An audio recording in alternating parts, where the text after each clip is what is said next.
'Twas the night before Christmas, when all through the house not a creature was stirring, not even a mouse.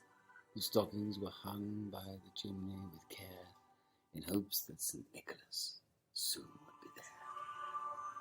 The children were nestled all snug in their beds, while visions of sugar plums danced in their heads.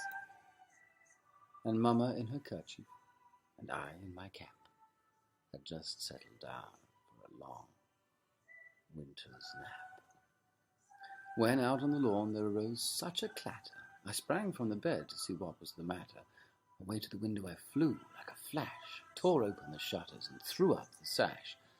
The moon on the breast of the new-fallen snow gave the lustre of midday to objects below, when what to my wondering eyes should appear but a miniature sleigh and 8 tiny reindeer. With a little old driver so lively and quick, I knew in a moment it must be Saint Nick. More rapid than eagles his coursers they came, and he whistled and shouted and called them by name.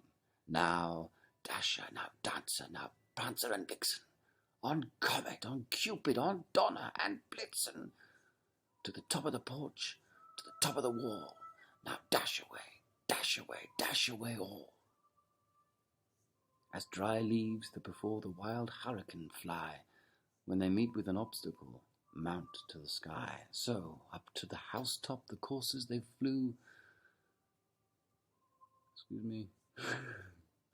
with a sleigh full of toys and St. Nicholas too. And then, in a twinkling, I heard on the roof the prancing and pawing of each little hoof. As I drew in my hand and was turning around, down the chimney St. Nicholas came with a bound. He was dressed all in fur, from his head to his foot, and his clothes were all tarnished with ashes and soot. A bundle of toys he had flung on his back, and he looked like a peddler just opening his pack. His eyes, how they twinkled. His dimples, how merry. His cheeks were like roses, his nose like a cherry. His droll little mouth was drawn up like a bow, and the beard of his chin was as white as the snow. The stump of a pipe he held tight in his teeth, and the smoke had encircled his head like a wreath. He had a broad face and a little round belly that shook when he laughed like a bowlful of jelly. He was chubby and plump, a right jolly old elf, and I laughed when I saw him in spite of myself. A wink of his eye and a twist of his head soon gave me to know I had nothing to dread.